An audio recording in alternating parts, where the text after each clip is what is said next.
अस्सलाम वालेकुम नाजरीन, मैं हूं सादिया गुल और आप देख रहे हैं मेरा यूट्यूब चैनल। नाजरीन, ज़ारा कत्ल केस के हवाले से जो न्यू अपडेट है वो ये है कि यास्मीन जो है वो अपने भाई कदीर की दूसरी शादी करना चाहती थी। जब ज़ारा ने अपने अकाउंट में ख़र्चा मंगवाना शुरू किया और उसकी माँ जो है उसने यास्मीन से ये बातें शेयर की कि इस तरह घर में अब पूरा होल्ड और हुकूमत जो है वो ज़ारा की है, मुझे कदीर ख़र्चा नहीं बेचता। पहले तो मेरे पास होती थी हर चीज़, लेकिन अब कदीर जो है वो ज़ारा को ख़र्चा बेचता है। और जल्दी पे तेल का काम किया यास्मीन ने। यास्मीन जो कि पहले भी उसका रवैया जो है वो ज़ारा के साथ अच्छा नहीं था। माँ के घर के शादीशुदा होने के बावजूद भी वो अपनी माँ के घर में अपनी पूरी मुदाखलत रखती थी। माँ कदीर जो है उसके दिल में जो सॉफ्ट कॉर्नर है अपनी माँ के लिए वो इसीलिए है कि वो कहता है कि मेरी माँ ऐसी नहीं है, लेकिन मेरी ये जो बहन है यास्मीन, इससे मेरे अपने ताल्लुकात सही नहीं हैं, क्योंकि ये हमेशा हमारे घरों में फसाद करवाती आई है। और मेरी माँ को भड़काने में ज़्यादातर किरदार जो है वो यास्मीन का है। और अभी भी वो यही कह रहा था कि यास्मीन जो है इसने मारा, इसने कत्ल किया है, मेरी माँ को इसी ने वरगलाया है। और ये बातें जो हैं जो जो इस केस में ने इंकशाफात हो रहे हैं और बातें जो खुल के सामने आ रही हैं नाजरीन, बहुत ही हैरान कुन इंकशाफात हैं ये।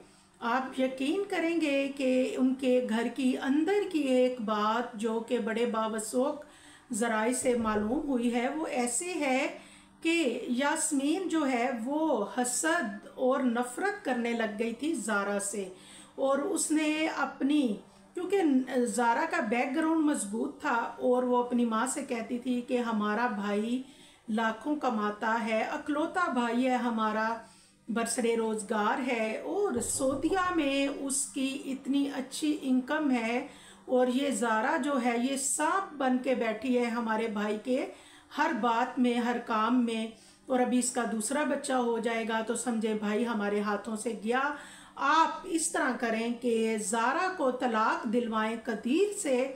और मेरी एक रिश्तेदार है, उसी की ससुराली फैमिली में कोई खातून, कोई बच्ची ऐसी होती है जिसका कोई भी समझ लें कि आगे पीछे नहीं होता, शायद उसके वालिद नहीं होते या वालदा नहीं होती, और वो बच्ची बहुत मासूम इनोसेंट सी बच्ची है वो। और यास्मीन चाहती है कि कदीर की शादी उससे करवा दी जाए। और वो अपनी माँ से कहती है कि अगर ऐसा हो जाए तो ये बहुत अच्छा है, क्योंकि वो बच्ची ऐसी है कि हम ना तो वो इतनी पढ़ी लिखी है ना इतनी खूबसूरत है, बल्कि वो बच्ची ऐसी है कि हम उसको जहाँ बिठाएंगे वो बैठ जाएगी, जैसे कहेंगे वो वैसे कर लेगी। हम उसको कहेंगे कि जो कुछ कदीर ने तुम्हें दिया हमें दो, तो वो दे देगी। ज़ारा की तरह नहीं करेगी कि सारा सोना रियाल और पैसा जो है वो अपने पास दबा के बैठी हुई है। और आपको फिर से सारा कंट्रोल और पैसा जेवर सब आपके हाथ में आ जाएगा।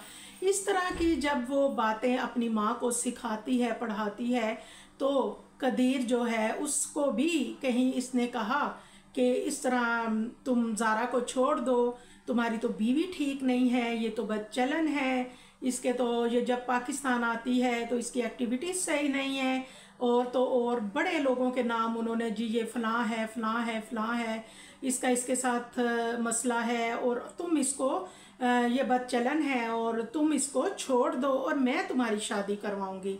लेकिन कदीर जो है वो इन सारी बातों पे यकीन नहीं करता। वो कहता है कि बिल्कुल भी नहीं, मैं ऐसा सोच भी नहीं सकता। ज़ारा ना सिर्फ मेरी पसंदीदा बीवी है बल्कि वो मेरे बच्चे की माँ है, और मैं कभी भी अपने बच्चे से उसकी माँ को नहीं छीन सकता।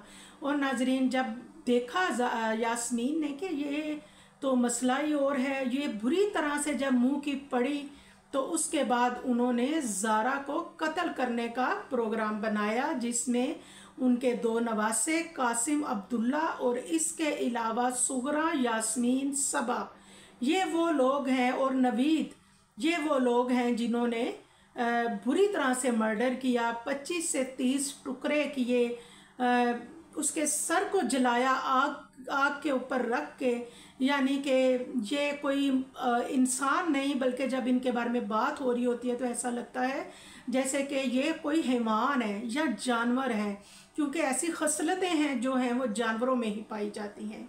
और इंशाल्लाह आपको अपडेट करेंगे मज़ीद जो भी हमें रिपोर्ट्स आई। दुआओं में याद रखिएगा। अल्लाह हाफिज़।